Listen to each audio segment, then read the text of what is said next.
이제 오늘 우리에게 주시는 하나님의 말씀을 출애굽기 8장 1절부터 15절에 있는 말씀을 함께 보겠습니다. 출애굽기 8장 1절부터 15절 말씀입니다. 이는 살아계신 하나님의 말씀입니다. 이제 우리 함께 주님의 말씀을 받들어 읽겠습니다. 여호와께서 모세에게 이르시되 너는 바로에게 가서 그에게 이르기를 여호와의 말씀에 내 백성을 보내라. 그들이 나를 섬길 것이니라. 내가 만일 보내기를 거절하면 내가 개구리로 너의 온 땅을 치리라. 개구리가 나갈 강에서 무수히 생기고 올라와서 내 궁과 내 침실과 내 침상 위에 집과 내 백성과 내 화덕과 내 떡반죽 그릇에 들어갈 것이며 개구리가 너와 내 백성과 내 모든 신하에게 기어오르리라 하셨다라. 여호와께서 모세에게 이르시되 아론에게 명령하기를 내 지팡이를 잡고 내 팔을 강들과 운하들과 모두 위에 펴서 개구리들이 애굽 땅에 올라오게 하라 할지니라. 아론이 애굽 물들 위에 그의 손을 내밀매 개구리가 올라와서 애굽 온 땅에 덮이니 요수살들도 자기 요술대로 그와 같이 행하여 개구리가 애굽 땅에 올라오게 하였더라. 바로가 모세와 아론을 불러 이르되 여호와께 구하여 나와 내 백성에게 개구리를 떠나게 하라. 내가 이 백성을 보내리니 그들이 여호와께 제사를 드릴 것이니라. 모세가 바로에게 이르되 내가 왕과 왕의 신하와 왕의 백성을 위하여 이 개구리를 왕과 왕궁에서 끊어 나일 강에만 있도록 언제 간구하는 것이 좋을런지 내게 분부하소서. 그가 이르되 내일이니라. 모세가 이르되 왕의 말씀대로 하여 왕에게 우리 하나님 여호와와 같은 이가 없는 줄을 알게 하려니 개구리가 왕과 왕궁과 왕의 신하와 왕의 백성을 떠나서 나일 강에만 있으리이다 하고 모세와 아론이 바로를 떠나 나가서 바로에게 내리신 개구리에게 대하여 모세가 여호와께 간구하며 여호와께서 모세의 말대로 하시니 개구리가 집과 마당과 밭에서부터 나와서 죽은지라. 사람들이 모압 무더기로 싸우니 땅에서 악취가 나더라. 그러나 바로가 숨을 쉴 수 있게 됨을 보았을 때에 그의 마음을 완강하게 하여 그들의 말을 듣지 아니하였으나 여호와께서 말씀하신 것과 같더라. 아멘. 오늘 우리가 읽은 성경 1절 말미에 내 백성을 보내라는 구절이 있습니다. 출애굽기에 있어서 매우 중요한 주제입니다. 내 백성을 보내라. 이는 애굽에 잡혀 있는 하나님의 백성들의 해방을 위해 하나님께서 애굽의 바로 왕에게 내린 출애굽 명령이라고 할 수 있습니다. 출애굽이라는 말을 이해하시는 분들이 많겠지만 말 그대로 보면 애굽에서 나온다는 뜻입니다. 좀 더 엄밀하게 말하면 애굽에서 해방되다 라는 뜻이 있을 것입니다. 그 당시 애굽은 고대 근동의 패권 국가였습니다. 그런데 주의 백성들이 이 애굽의 포로로 잡혀 있었습니다. 주의 백성들이 포로로 있는 것을 주님은 해방시킬 것을 결심하시고 바로에게 명령을 내리십니다. 내 백성을 보내라. 그러나 이게 어디 쉬운 일이겠습니까? 패권 국가는 패권 국가로서의 속성이 있습니다. 가지면 가질수록 더 많이 갖고 싶어 하는 마음들이 있습니다. 개인도 국가도 그러합니다. 그만하면 됐겠는데, 다른 나라 넘보지 않았으면 좋겠는데, 가진 것을 좀 나누어 주면 좋겠는데 그렇지 않다는 겁니다. 그런데 주께서 바로에게 내 백성을 보내라고 하는 이 말을 바로가 듣기가 정말 개인적으로는 어려웠을 거라고 생각이 되어집니다. 그래서 출애굽 전까지 내 백성을 보내라는 말씀을 하나님은 10번 넘게 하시게 됩니다. 결국은 출애굽을 이루어냅니다. 내 백성을 보내라, 이 말씀은 출애굽을 이룬 그런 주의 말씀이라고 하면 될 것입니다. 보통 사람들은 하나님이 명령을 하시면 단번에 예하거나 뭐 어떻게 할 텐데, 바로는 정말 뺀질거리는 사람이었어요. 이렇게 오랫동안 하나님의 말씀을 거부한 사람이 아마 바로가 유일할 것입니다. 물론 이로 인해서 그 개인과 그 나라와 그 백성들이 받은 타격은 이만저만한 일이 아니었습니다. 그런데 오늘 성경을 보면 너무 감사한 것은 하나님께서는 자기 백성을 위한 것이라면 어떤 일도 불사하신다는 것입니다. 보십시오. 내 백성을 보내라고 말씀을 하시지 않습니까? 하나님의 사랑이 잔뜩 배어 있는 말씀입니다. 바로에게 이 주의 백성들은 한간 노예입니다. 일꾼에 불과합니다. 자기의 일에 어떤 필요한 도구일 뿐입니다. 그런데 주님은 내 백성이라고 말씀하세요. 그리고 이들을 자유롭게 하고 싶다는 거예요. 그리고 자유를 주기 위해서 성사될 때까지 주님은 끝까지 이 일을 밀어붙이는 분이세요. 그리고 성사시켜 내시는 하나님이십니다. 내 백성을 보내라. 그리고 자유를 주시는 이런 하나님을 생각할 때 정말 우리가 하나님의 자녀가 되었다는 것에 대한 자부심이, 그 감사함이 우리 안에 생기게 됩니다. 3500년 전에 있었던 이 일이지만 여호와 하나님은 그때나 지금이나 영원히 동일하시고 그 백성들을 향한 하나님의 사랑도 동일하시니 우리에게도 주님은 여전히 이와 같은 마음을 가지시고 우리를 대하신다고 하는 사실입니다. 지난주에도 여러분들은 성경을 읽으셨고 금주에도 계속 이 성경을 읽어 가실 텐데, 읽으시면서 그 백성들을 향한 하나님의 지극한 사랑을 아마 절절히 느끼게 되실 거라고 생각을 합니다.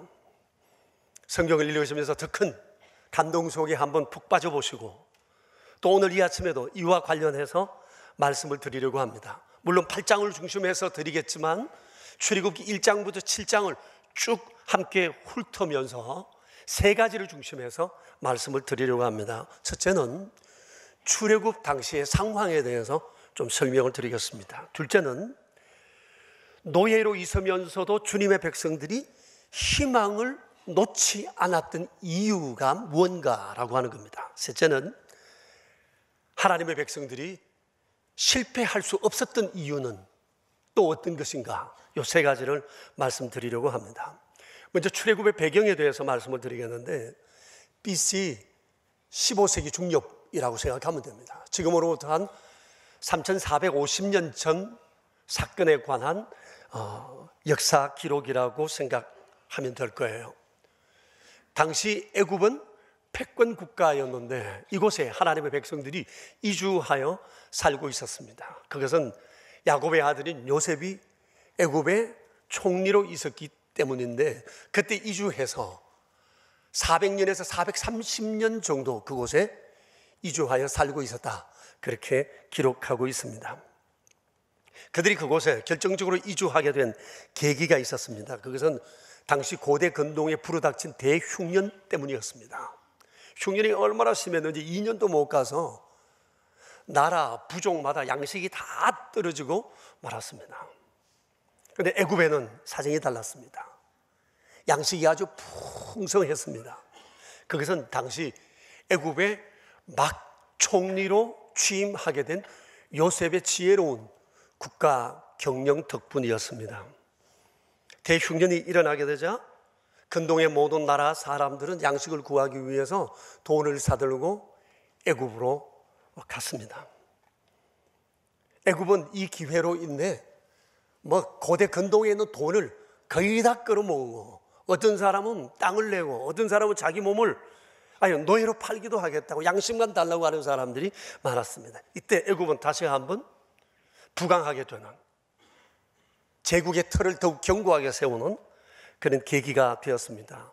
그때 가나안에 있던 야곱의 자식들도 양식을 구하기 위해서 애굽을 가게 됐는데 지난주에 우리가 봤던 것처럼 거기서 자기 동생이 애굽 총리로 있다는 사실을 알게 됩니다. 이것이 기회가 되어서 그 집안이 흉년기에 전체가 가나안 땅에서 그곳으로 이주하게 되었습니다. 그런데 놀라운 것은 그들이 이주할 때 애굽 왕이 직접 나서서 이들의 이주를 도왔습니다. 왕은 그들에게 거주지도 주고 그들이 살아가면서 필요한 모든 것들을 제공해 주고 또 요셉의 형제들 가운데에서는 공직에 특채해 주기도 했습니다. 왕이 이렇게 하자 모든 백성들조차도 요셉 집안 사람들을 극진히 대우해 주었습니다.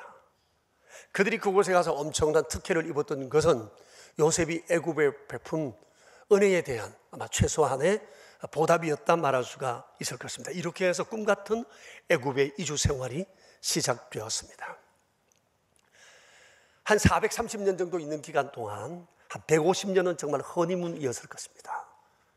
그 중에 가장 행복했던 시간은 요셉이 생존에 있던 80년 기간이었을 거예요. 그리고 요셉 사후에도 요셉의 영향은 계속 있어서 한 7, 80년 정도는 그 영향권 안에 머물고 있었습니다. 이 기간 동안 인구가 엄청나게 번성했어요. 70명으로 내려갔는데 20살 이상 될 군대에 나갈 만한 숫자만 60만 명이라고 그랬습니다. 그러니 여자와 노약자, 아이들까지 보태면 그 숫자는 엄청나서 한 200만 정도는 되지 않았을까, 그렇게 짐작해 볼 수가 있을 것입니다. 그런데 150년쯤 지나 세월이 지나고 난 다음 요셉을 알지 못하는 새로운 왕이 등장하게 되면서 상황은 아주 달라졌습니다. 이민자 정책에 큰 변화가 생기게 되었기 때문입니다. 그 내용이 출애굽기 1장 8절 이하에 나와 있는데 이것은 하나님의 백성들을 죽이기 위한 아주 의도적인 나쁜 정책이었습니다. 그때부터 애굽 사람들은 이 하나님의 백성들을 적으로 간주했고 공존하기를 거부했습니다. 그리고 그들을 노예 삼았습니다. 이유가 있습니다. 하나님의 백성들이 급격한 인구 증가에 두려움을 느꼈기 때문입니다.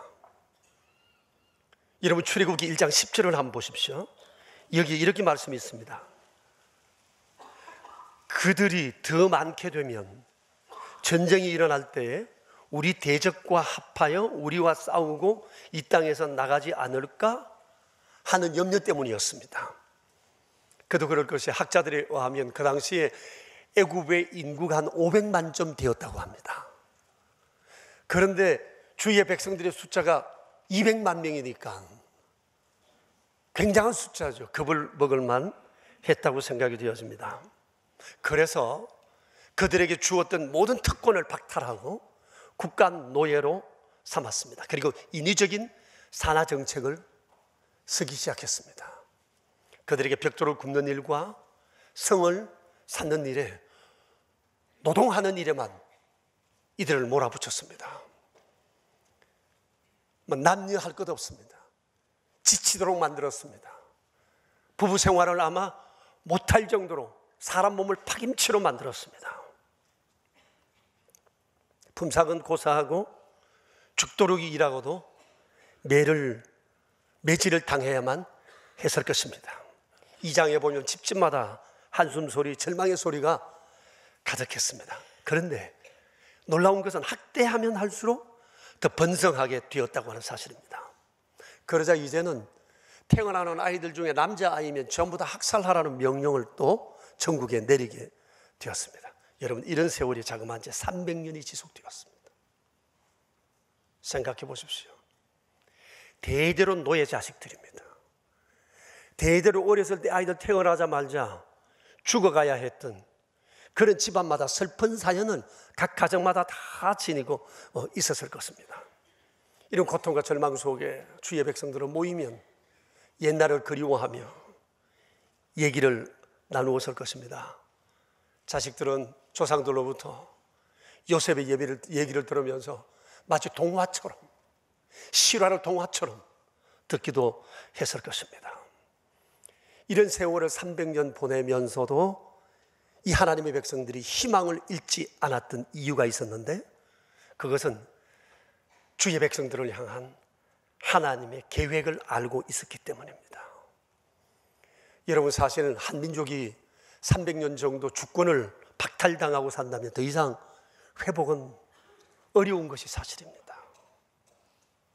300년 주권을 박탈한 나라가 해방된 예가 역사에 얼마나 있을까요? 그런데 300년 노예 생활하면서도 이들은 희망의 끈을 놓지 않았습니다. 그게 뭔고 하니? 옛 조상들에게 주신 하나님의 약속 때문입니다. 자기 백성을 향한 하나님의 계획이 있다는 사실을 알았기 때문입니다. 그 내용이 출애굽기 2장 23절 이하에 나와 있는데 같이 한번 읽어보겠습니다. 2장 23절부터 25절까지 여러분 같이 읽겠습니다. 여러 해 후에 애굽 왕은 죽었고 이스라엘 자손은 고된 노동으로 말미암아 탄식하며 부르짖으니 그 고된 노동으로 말미암아 부르짖는 소리가 하나님께 상달된지라. 하나님이 그들의 고통 소리를 들으시고 하나님이 아브라함과 이삭과 야곱에게 세운 그의 언약을 기억하사 하나님이 이스라엘 자손을 돌보셨고 하나님이 그들을 기억하셨더라. 여러분 여기 보시면 24절에 하나님의 언약에 대한 얘기가 나옵니다. 언약을 기억하셨다는 거예요. 하나님께서도 이 언약을 그 백성들도 기억하고 있어요. 조상 때로부터 아브라함 때로부터 내려오는 이 언약, 하나님도 이 언약을 계획하세요. 기억하세요. 그리고 출애굽을 계획하신 거예요. 그런데 이 언약에 대한 최초 언약에 대한 얘기가 창세기 15장 13절에 나옵니다. 제가 한번 읽겠습니다. 여러분 눈으로 한번 보시길 바랍니다. 여호와께서 아브라함에게 이르시되 너는 반드시 알라. 내 자손이 이방에서 객이 되어 그들을 섬기겠고, 애굽 이주에 대한 얘기입니다. 그들은 400년 동안 내 자손을 괴롭히리라. 지금 고생하는 노예로서의 삶입니다. 또 그들이 섬기는 나라를 내가 징벌할 것이며 그 후에 내 자손이 큰 재물을 이끌고 나오리라. 출애굽에 대한 하나님의 약속입니다. 이 약속을 이 백성들이 알고 있었습니다. 노예로 살고 있으면서도 이 날을 기다린 거예요. 그리고 출애굽기 3장 7절 8절 여러분 같이 한번 볼까요? 읽어보겠습니다. 여호와께서 이르시되 내가 애굽에 있는 내 백성의 고통을 분명히 보고 그들이 그들의 감독자로 말미암아 부르짖음을 듣고 그 근심을 알고 내가 내려가서 그들을 애굽의 내 손에서 건져내고 라고 말씀하셨어요. 무슨 얘기죠? 이제 드디어 약속한 출애굽의 때가 되었다는 말씀이에요. 그리고 하나님께서 그 백성들이 당하고 있는 고난을 지금 다 알고 계시다는 그런 말씀입니다. 그리고 하나님께서는 모세를 부르시어 하나님께서 언약을 따라 행하실 일에 대한 계획을 모세에게 알려주셨습니다. 그 내용이 6장 1절부터 나옵니다. 같이 읽겠습니다. 1절부터 3절까지 여러분 같이 읽읍시다. 여호와께서 모세에게 이르시되 이제 내가 바로에게 하는 일을 내가 보리라. 강한 손으로 말미암아 바로가 그들을 보내리라. 강한 손으로 말미암아 바로가 그들을 그의 땅에서 쫓아내리라. 하나님이 모세에게 말씀하여 이르시되 나는 여호와이니라. 내가 아브라함과 이삭과 야곱 전능의 하나님으로 나타났으나 나의 이름을 여호와로는 그들에게 알리지 아니하였고 4절 5절 계속 읽읍시다. 가나안 땅 곧 그들이 거류하는 땅을 그들에게 주기로 그들과 언약하였더니 이제 애굽 사람이 종으로 삼은 이스라엘 자손의 신음소리를 내가 듣고 나의 언약을 기억하노라. 아멘. 하나님께서 언약을 따라 이 일을 성취하시겠다고 말씀을 하세요. 자, 그런데 여기에 놀라운 말씀이 있어요. 하나님이 이렇게 말씀하십니다. 내가 아브라함과 이삭과 야곱에게는 전능한 하나님으로 나타내었으나 그들에게는 여호와로는 내가 그렇게 일하지 않았다. 그런데 너희에게는 여호와로 내가 대하겠다는 말씀입니다. 무슨 얘기죠?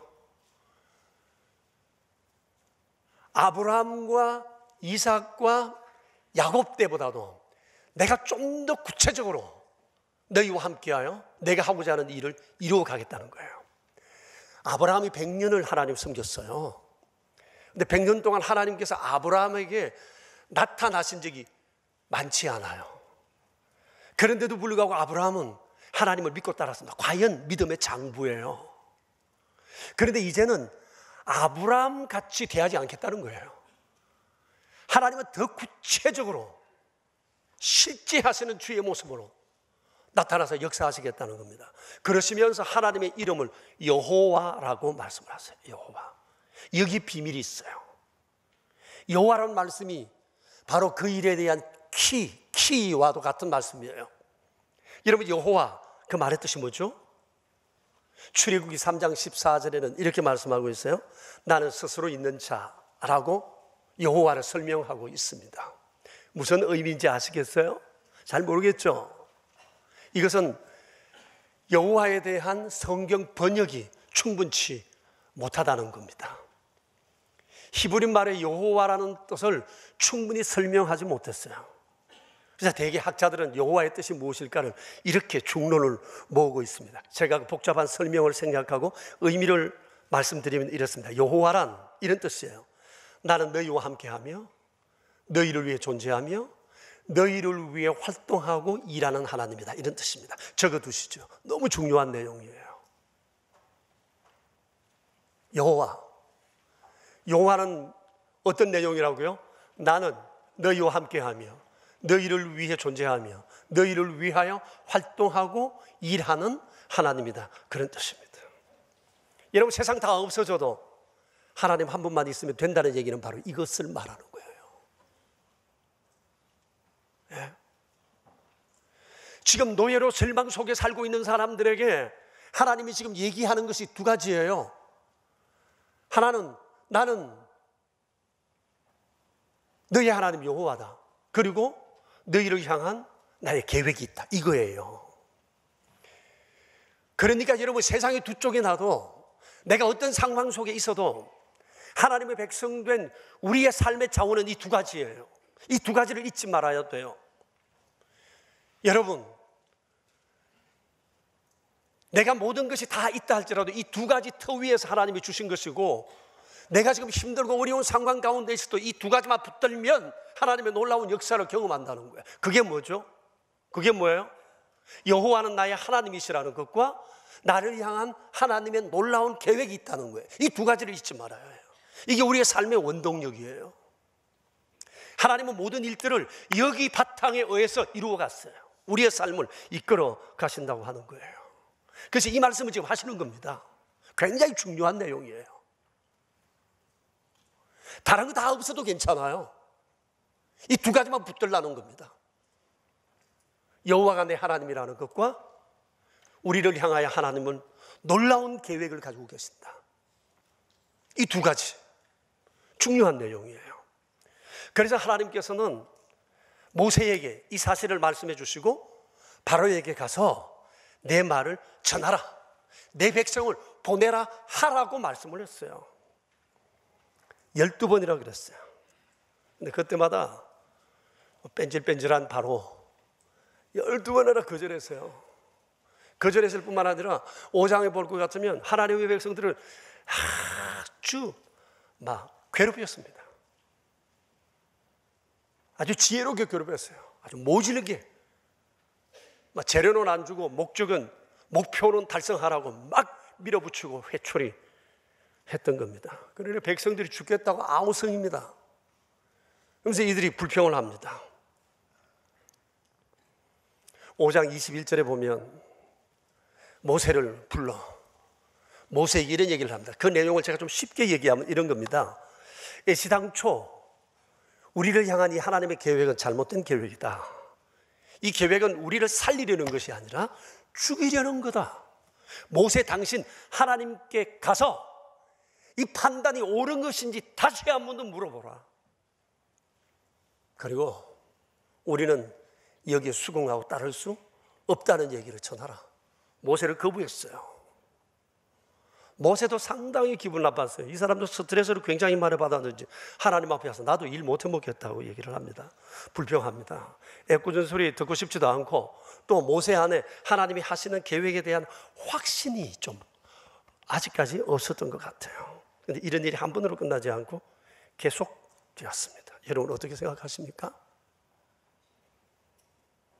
하나님의 백성들의 불신, 하나님을 향한 불신과 불평이 좀 지나치다는 생각이 들지 않으세요? 왜냐하면 지금이 초장입니다. 아직까지 하나의 사건도 아직 진전되지 않았어요. 이제 막 시작입니다.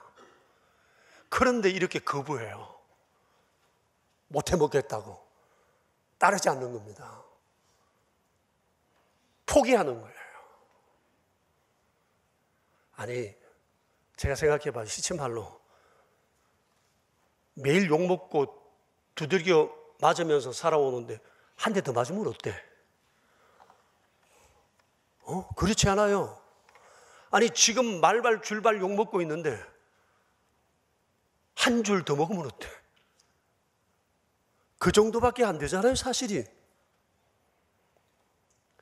아니 매를 건너려면 옷에 물 묻어야 되고, 쇠가 담금질 되려면 물 속에 불 속에 몇 분은 들어가야 되는 건 맞잖아요. 아니 그리고 믿져야 본전이잖아요. 지금 노예인데 빠져본들 어디까지 빠질까요? 내려가 보면 어디까지 내려갈까요? 믿져야 본전이지 않아요? 근데 이렇게 마음이 약해서 무슨 일을 하겠어요? 초장부터 이들은 아예 포기해버렸어요. 만일 스티브 잡스가 이 정도의 일로 포기했다면 지금의 애플은 없을 겁니다. 스티브 잡스의 전기를 보면 그런 얘기를 합니다. 자기의 삶에 있어서 삶의 원동력이 4가지였다고 얘기합니다. 첫째는 자기가 사생아로 태어났다는 겁니다. 둘째는 양자로 갔던 겁니다. 셋째는 공부하고 싶은데 돈이 없어 대학 1학년 때 중퇴했다는 겁니다. 넷째는 자기가 세운 애플에서 쫓겨났다는 겁니다. 이거 얼마나 억울한 일이에요. 하나도 스스로 해볼 수 있는 것이 없어요. 그런데 스티브 잡스는 말합니다. 이 4가지 절대 절망이 자기를 더 독하게 만들었다. 그래서 열심히 살아야만 했다. 그래서 다시 그는 애플로부터 다시 콜을 받았고 지금의 애플을 일컬었고 금세기 도전과 이 혁명의 이런 아이콘으로 자리매김하게 되었다고 생각합니다. 전부 다 절망할 사건, 포기할 내용들이지만 그는 그러지 않았어요. 그러니 한번 생각해 보십시오. 능력의 하나님과 함께한 모세와 그 백성들 포기가 너무 빠른 것 아닙니까? 너무 빨리 절망한 거 아닙니까? 하나님을 향한 이 불신, 불평 지나친 거 아니냐고요. 이런 그들이 실패하지 않을 수 있던 이유가 뭘까? 이유가 뭘까? 스스로도 모든 것을 포기하는 이 사람들이 포기했음에도 불구하고 그들이 실패하지 않았던 이유 있습니다. 그게 뭔가 하니 하나님께서 그들을 다독여 주셨던 것 때문입니다. 그들은 자신을 포기했지만 포기한 그들을 주께서 포기하지 않으셨다는 거예요. 이것이 그들이 절망 속에서 일어날 수 있는 길이었다고 하는 것입니다. 포기할 때마다 주님 말씀하시면 try again, try again. 다시 해봐, 일어서 봐, 곧 괜찮아질 거야. 또 한 번 더 해봐, try again. 주님은 계속해서 그 말씀으로 그들을 독려하셨습니다. 그리고 모세에게도 하나님은 끊임없이 말씀을 하셨어요. 10번이 넘도록 모세에게 try, 바로에게 가서 다시 말해라. 내 백성을 보내라 해라. 갔다 와서 또 의기소침한 그에게 또 try, 또 좀 말씀하세요. 가라, 또 전하라, 내 백성 보내라 하라. 동일한 명령을 하나님은 계속해서 모세에게 주십니다. 그러면서 오늘 8장에서 이렇게 말씀하시잖아요. 만일 보내기를 거절하면 내가 개구리로 온 땅을 칠 거다. 그리고 나일강에서 무수히 개구리가 올라와서 내 군과 내 짐실과 내 떡반죽 그릇과 침상 위에 내 신하의 집에 네 위에 네 몸 위에 내 신하의 몸 위에 막 기어오를 거다. 끔찍한 일이잖아요. 그럼에도 불구하고 바로는 하나님의 경고를 무시했습니다. 그리고 엄청난 재앙이 그 땅에 퍼부어졌습니다. 첫 번째 재앙이 뭐죠? 피재앙이었습니다. 애굽에 있는 물그릇, 바다, 하천, 강, 모든 것이 피범벅이 되었습니다. 그 사람들은 자신을 숭배하는 사람들이라 바다에도 산에도 들에도 돌멩이도 전부 다 신들이었어요. 근데 그것들이 피범벅이 되었다고 생각해 보세요. 다신 종교에 일대 타격을 가하신 겁니다.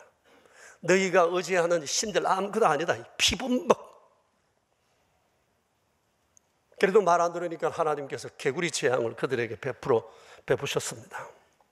개구리는 다신의 능력을 가진 존재로 그들에게 숭배의 대상이었어요. 개구리 신 있었어요. 그런데 자기들이 신으로 모셨던 이 개구리, 신이라고 생각했던 이 개구리가 올라와서 자기를 이렇게 괴롭힙니다. 그리고 하나님의 한순간의 말씀에 떼죽음을 당합니다. 그리고 길거리 곳곳에 무더기로 쌓여서 악취를 풍깁니다. 엄청난 충격이 되었을 겁니다. 우리가 의지했던 이 개구리 신, 그의 마지막에 절망적 모습, 그들에게 괴롭히는 모습을 그들은 보았던 거예요. 이래도 항복 안 했어요. 10가지 재앙이 끊임없이 퍼부어진 후에 그들은 항복을 했고, 그 즉시 주의 백성들은 출애굽하게 됐던 겁니다. 보세요. 절대 절망 속에 있던 이들, 하나님의 얘기에도 거부하고 따르지 않던 이들, 차라리 우리는 노예로 사는 것이 좋다라고 생각하며 그 자리에 그대로 멈춰 있던 이들, 모든 것을 포기했던 이들이 출애굽할 수 있었던 것은 단 하나, 그들을 끝까지 다독이신 하나님의 은총. 나도 나를 포기했으나 포기한 그들을 포기치 않으시는 이 하나님의 절대 사랑, 이것이 그들을 살려낸 것입니다. 여러분, 이 이상 큰 사랑이 있을까요? 이 연애가 있을까요? 나는 나를 포기했는데 내가 포기한 나를 포기하지 않으시는 하나님의 사랑, 이건 굉장한 거예요. 놀라우신 사랑이 아닐 수가 없어요. 이걸 아는 게 믿음입니다. 이 믿음 내 안에 있습니까? 하나님이 나를 포기하지 않으신다는 믿음이 있으세요?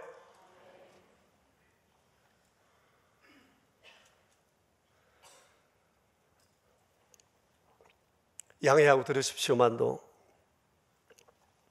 지난주에 우리 교회 교우 장철복 형제 무역회사 설립 예배가 있어서 갔다 왔습니다. 제가 굉장한 많은 감동과 도전을 받고 이렇게 이쁜 믿음의 형제 자매가 우리 교회에 있다는 사실이 참 자랑스러웠고 너무 이뻤습니다. 형제가 세운 회사 이름은 헨슨, 영어로는 헨슨인데 그 한자로는 항신이에요. 항상 새로운 믿음, 항상 믿음으로 한다.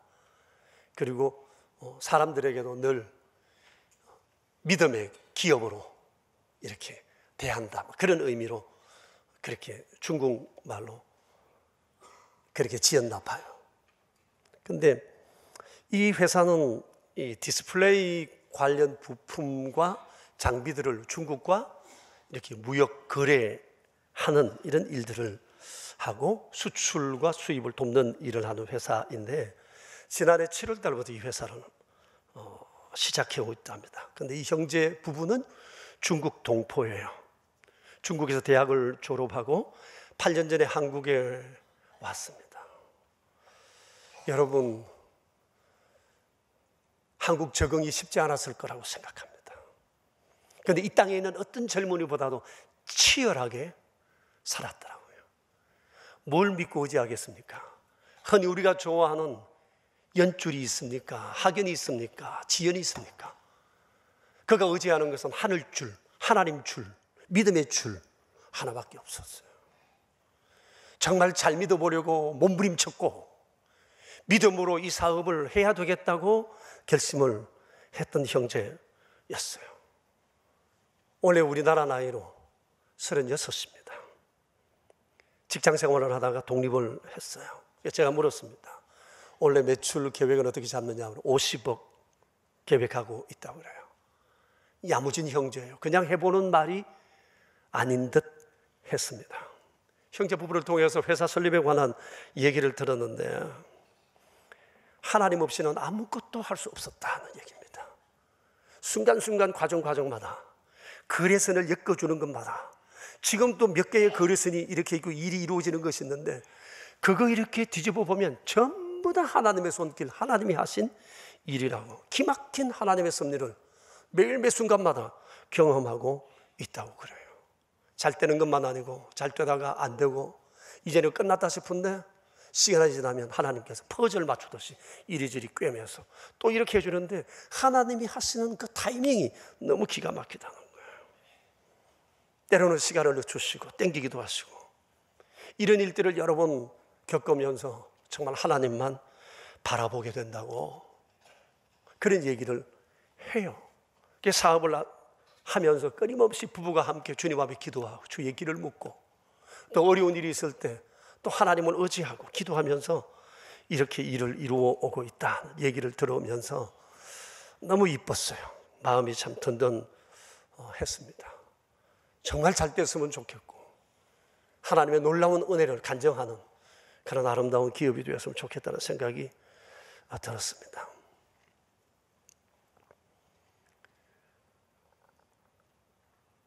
장철복 형제님이 한국 와서 적응한 이 삶의 내용보다 우리 중에 나쁜 사람이 있을까요?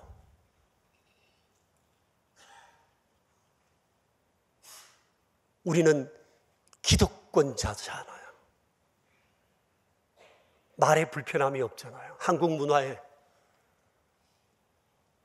그런데 모든 것이 불편한데도 형제는 이렇게 벌떡 일어났어요. 여러분, 우리는 살아가면서 다양한 사람과 다양한 환경들을 만나게 될 겁니다. 어쩌면 형편이 지금보다 훨씬 더 나은 경우를 우리는 경험하기도 하지만, 때로는 지금보다 더 어렵고 나쁜 경우를 만날 수도 있습니다.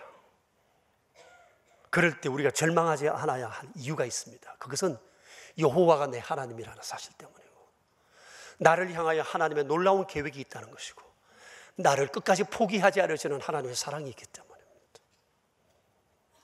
이게 우리의 삶의 원동력입니다.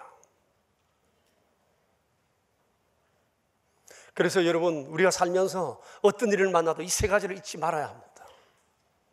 이것이 우리의 미천입니다. 저보고 당신은 세상을 몰라도 너무 몰라, 목회만 하니까 교회 안에서만 사니까 그렇게 말하지 모르지만 난 몰라요. 현실에 대해서 어두워요. 그러나 난 성경을 알아요. 그 세상이 하나님의 손에 있다는 건 믿어요. 말씀을 지으신 주님은 말씀의 원리로 세상을 다스리고 있다는 사실을 알아요. 보이는 것이 다가 아니라는 것을 저는 믿어요. 하나님은 이 원리를 통해 세상을 운영해 가신다는 것을 난 믿어요. 오늘의 성공이 반드시 내일의 성공일 수 없다는 것도 알아요. 오늘의 실패가 반드시 영원한 실패는 아니라는 것도 알아요. 모든 상황 속에 모든 상황을 헤집고 일어설 수 있는 그 힘, 그건 역시 위로부터, 하나님께로부터 나온다는 걸 난 믿어요. 그게 뭐예요? 오늘 출애굽기를 통해서 우리에게 말씀하시는 게 뭐예요? 이 노예들로 살던 이 사람들이 어떻게 일어날 수 있었을까요? 어떻게 자유함을 얻을 수 있었을까요? 단순하잖아요. 여호와가 나의 하나님이라는 사실을 하나님 믿으라 하셨고, 너희를 향한 나의 계획이 있다는 걸, 그리고 너는 너를 포기할지라도 나는 너를 포기할 수 없다는 이 지극하신 하나님의 사랑이 그들을 붙들었기 때문이지 않을까요? 무엇을 믿고 의지하고 살아야겠습니까? 줄이 없습니까? 돈이 없습니까? 그러나 우린 하나님이 함께 하세요. 노예로 절망 속에 살던 이들을 향해 주님 말씀하십니다. 내가 내 하나님 여호와니라. 너를 향한 나의 계획이 있느니라. 내가 너를 포기할 수 없느니라. 할렐루야. 이 거룩한 믿음이 우리 자신을 다 눈에 세우는 한 해 되기를 축복합니다.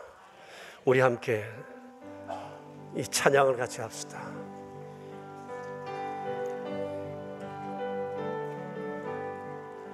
주님여, 이 손을 꼭 잡고 가소서. 약하고 피곤한 이 몸을 폭풍을 감소해치사 빛으로 손잡고 날 위로하소서.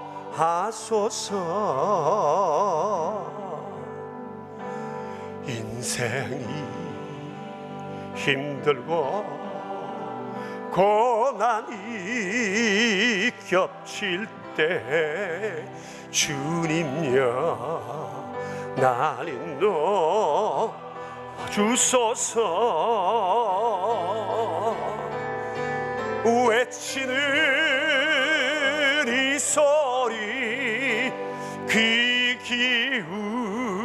기울이시사 손잡고 나 인도하소서. 주님여 이 손을, 주님여 이 손을 꼭 잡고 가소서. 약하고 피곤한 이 몸을 폭풍을 감소 해치사 빛으로 잡고 날 인도하소서. 우리 하나님 앞에 함께 기도하겠습니다. 여러분, 두려워하지 맙시다. 두려워하면 생각이 굳어져 버려서 몸도 굳어져서 아무것도 할 수가 없습니다. 노예로 살던 그들도 일어났습니다. 하나님 때문에, 하나님 약속 붙잡고 그들을 포기하지 않으시는 하나님의 사랑 때문에 하나님은 어제나 오늘이나 동일합니다. 무엇이 우리를 절망케 합니까? 이 순간 주님을 붙듭시다. 길은 오직 한 길입니다. 세상 사람은 자기들 마음대로 산다 할지라도 우리에게는 우리의 길이 있습니다. 궁극적으로 그 길이 인생의 길이요 세상의 길입니다. 주님 앞에 우리 기도합시다. 주님, 내가 금년 이렇게 살겠습니다. 우리 치우치지 말고 흔들리지 말고 주님 안에 이 세 가지 강한 역사 꼭 붙들고 내 삶의 미천으로 삼고 살았으면 좋겠습니다. 우리 하나님 앞에 이 시간 함께 기도하겠습니다. 자비로우신 하나님, 우리 아버지 은혜 베푸소서. 연약한 우리 하나님의 능력의 장중에 붙으소서. 주여 주여 주여, 우리를 새롭게 해주십시오. 주님, 노예로 살던 그들이 일어난 아름다운 자식을 보았습니다. 스스로도 포기하던 그 상황을 이겨낸 아름다운 삶의 현장을 보았습니다. 예, 주님은 여전히 어제나 오늘은 영원토록 동일하시니 우리 가운데 계셔서 하나님의 두 손을 나타내 보이십니다. 세상을 살아가며 우리를 절망케 하는 삶의 요소들이 많으나 주님, 우리가 세상에 실망하지 않게 해주 주님의 계시니 살아계시니 전능하신 하나님, 우리가 믿음으로 승리케 해주십시오. 주의 이름으로 붙들고 서는 저희들에게 해주십시오. 주님,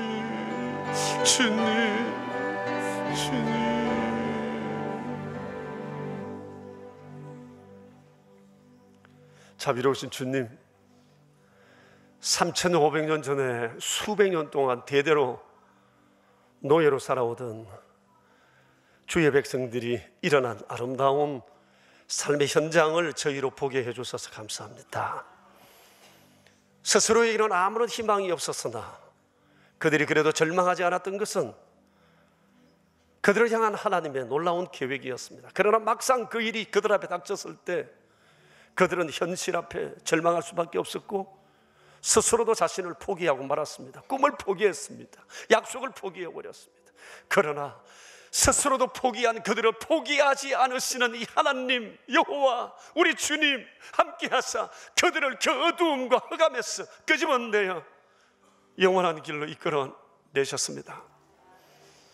주님, 우리는 세상을 살아가며 이런저런 많은 일들을 볼 때 좋은 일이 있으면 하나님께 감사하기보다 내 실력이라 생각하고 어려운 일이 있으면 그들을 주저앉아 부리는 너무나 포기가 빠른 참으로 연약해져 빠진 그런 자들입니다.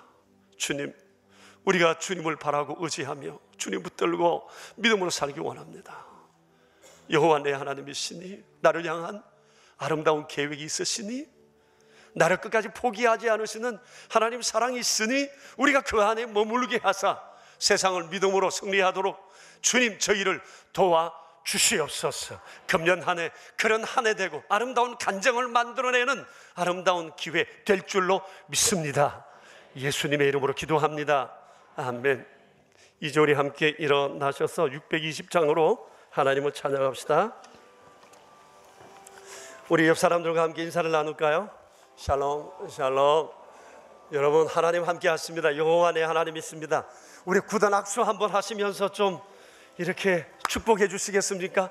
여호와 내 하나님 있습니다. 우리를 향한 좋은 계획이 있으십니다. 하나님 나를 포기하지 않으십니다. 아멘. 아멘. 620장 우리 함께 찬양합시다.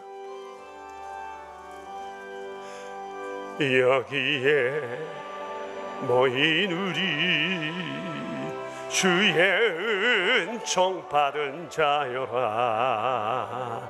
주께서 이 자리에 함께 계심을 아노라.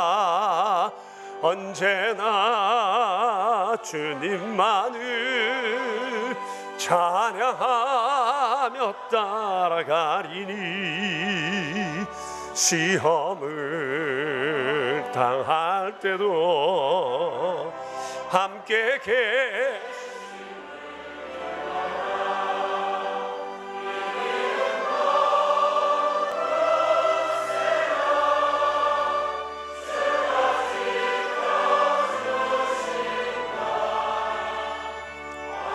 밤에 또 주의 밝은 빛 인도하여 주신다. 주님이 뜻하시니 헤아리기 어렵더라도 언제나 주 뜻 안에 내가 있음을 아노라. 사랑과 말씀 중에 나를 더욱 어렵게 하니 때로는 넘어져도 최후 승리를 믿노라. 이 믿음 더욱 굳세라. 주가 지켜주신다. 어두운 밤에도 주의 밝은 빛 인도하여 주신다. 여기에 모인 우리 사랑받는 주의 자녀라. 주께서 뜻하신 바 우릴 통해 펼치신다. 고통과 슬픔 중에 쭉 주님 의지하오니 어려움 이겨내고 주님 거룩 찬양하라. 이 믿음 더욱 굳세라. 주가 지켜주신다. 어두운 밤에 또 주의 밝은 빛 인도하여 주신다. 저희는 지금까지 하나님의 은혜로 살아왔고 앞으로도 그러게 될 것입니다. 우리는 약하고 둔하고 고집스러우나 변치 않으시는 아버지의 사랑이 우리를 이끌고 그렇게 나아가 주실 것을 믿나이다. 연약함 중에 있던 자들을 일으켜 세워 놀라운 은혜를 베푸신 주님을 기억하며 또 우리 안에 베푸신 하나님의 놀라운 일들을 감사하며 기대하며 저희가 작은 예물 구별하여 드리옵니다. 다 주의 것입니다.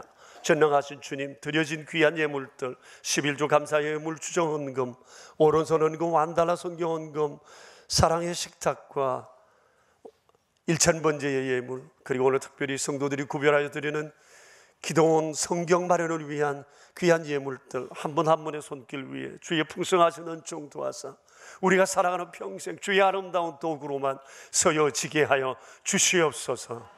우리 구주 예수 그리스도 이름으로 기도드리오며 이제는 만왕의 왕 되신 주 예수 그리스도의 은혜와 만복의 근원 되신 아버지의 그 크신 사랑하심과 성령님의 교통하심이 모인 저희 무리들과 명선의 모든 가족들과 주님의 몸 되신 교회 위에 이제로부터 영원히 함께 계시옵기를 간절히 축원하옵나이다. 아멘.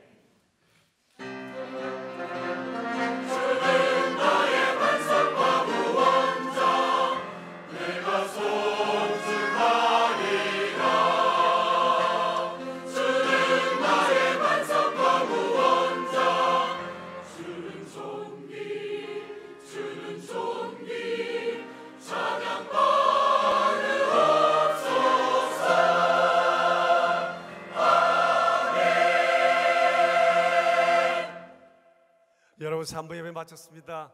안녕들 가시고 저녁에 또 뵐게요.